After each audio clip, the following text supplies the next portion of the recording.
What I'm about to tell you happened 3 years ago, but I swear that every night I still hear that voice in my head. My name is Marcus.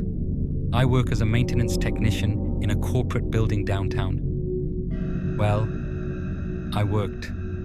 After what happened, I quit without thinking twice. The building officially has 12 floors. That's what the lobby directory says. That's what the elevator buttons show. 12 floors of offices, medical practices, and a couple of accounting firms. Nothing out of the ordinary. But there was something that never quite added up. When I did my rounds through the emergency stairwell, it always seemed like there was an extra landing between the 11th floor and the roof, an empty space, an architectural anomaly I never stopped to really question. It all started on a Friday night. It was almost 11, and I was closing up the building, checking that all the lights were off and the doors locked.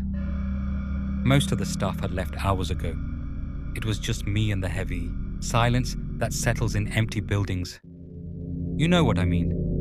That silence that isn't really silence, but the sound of pipes, creaking structures, the distant hum of the electrical system. I was on the 10th floor when my walkie-talkie emitted a crackle of static. I thought it would be Miguel, the security guard at the entrance, but the voice that came out wasn't his. "Hello? Is anyone up there?" It was a female voice, trembling, barely audible through the interference. "This is Marcus, who's speaking?" I replied, puzzled. Only Miguel and I had walkies on that shift. I'm trapped. Please, I need help. 13th floor." My blood ran cold. 13th floor. The building didn't have a 13th floor. "Excuse me, did you say 13th floor?" "This building only has 12 floors, I said, trying to stay calm. "Please." The voice sounded increasingly desperate. "I've been here for hours. I can't get out. The doors won't open." I tried to reach Miguel on the main channel, but only got static. I cursed under my breath and ran toward the stairs. I went up to the 11th floor and then, there it was. That landing I'd always ignored. But this time there was a difference. There was a door. A grey metal door with no signage, with a rusty handle that looked like it hadn't been touched in decades. How was this possible?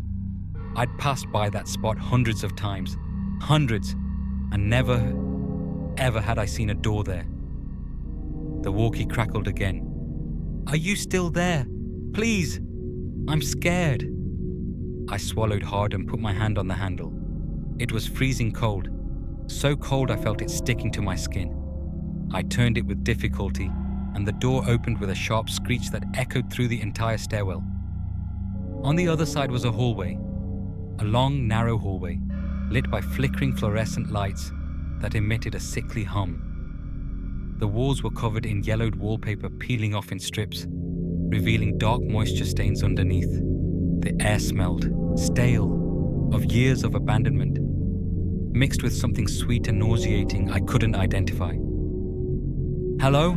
I called out, moving forward slowly. My footsteps echoed strangely, as if the hallway were longer than it appeared. On both sides were doors. Offices, I assumed, but they were all closed, with frosted glass windows that prevented seeing inside. In some you could make out blurry silhouettes on the other side, completely motionless. "I'm here," said the voice. But this time, it wasn't coming from the walkie. It was coming from the end of the hallway. I walked toward it, feeling how each step took more effort, as if the air were becoming denser. At the end of the hallway was one last door, slightly ajar. A dim light flickered inside. I pushed the door open slowly. It was a small office, barely furnished. A desk covered in dust, an overturned swivel chair on the floor, and on the back wall, a corkboard full of photographs. I approached and felt my legs go weak. They were photos of the building, of the lobby, the hallways, the offices. But there were also photos of me, dozens of them. Me entering the building, climbing stairs, checking doors. Some were from years ago, when I'd just started working there. Others were recent, from that same week. In the center of the board was a different photo. It was of a young woman, about 30 years old, with dark hair and a smile that didn't reach her eyes. Below the photo was a plaque with a name, Laura Mendes, floor 13, 1987. "Thank you for coming," whispered a voice behind me. I spun around. There, in the corner of the room, was a figure. It was the woman from the photo, but her skin had a greyish tone. Her eyes were two dark pits, and her smile... God, her smile was too wide, as if the muscles in her face had stretched beyond what was humanly possible. "I needed someone to know we're still here," she said, pointing toward the other doors in the hallway. "All of us, trapped, since they closed this floor, since they decided it was better to forget us." I backed toward the door, but it slammed shut in front of me. "You can't leave yet. First you have to choose." "Choose what?" I screamed, pounding on the door. "Choose whether you leave or if you stay in our place." The lights flickered violently, and when they came back on, all the doors in the hallway were open. And from each one came figures, men and women in outdated suits, with the same greyish skin, the same empty eyes. They advanced slowly toward me in complete silence. I don't know how, but I managed to open the door. I ran down the hallway, feeling cold hands brushing my back. I crossed through the metal door and threw myself down the stairs, stumbling, hitting myself, not daring to look back. When I reached the lobby, Miguel found me lying on the floor hyperventilating.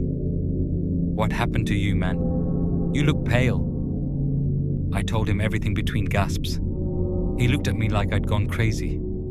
"Marcus, this building doesn't have a 13th floor. It never has." The next day I quit. But before leaving, I did some research. I found old records of the building. Indeed, there had been a 13th floor. In 1987, a telemarketing company occupied the entire floor. One day, there was a fire. The emergency exits were blocked by boxes of files. 27 people died trapped.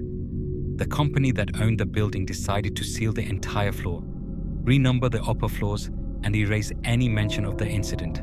Officially, the 13th floor never existed, but I know it's still there. And every Friday night, when I pass by that building, I swear I can see flickering lights in a part of the building where there should be nothing. And sometimes, my old walkie-talkie that I forgot to return turns on by itself, and I hear that voice. "Hello? Is anyone up there?" I don't answer anymore, but I know that someday, someone else will.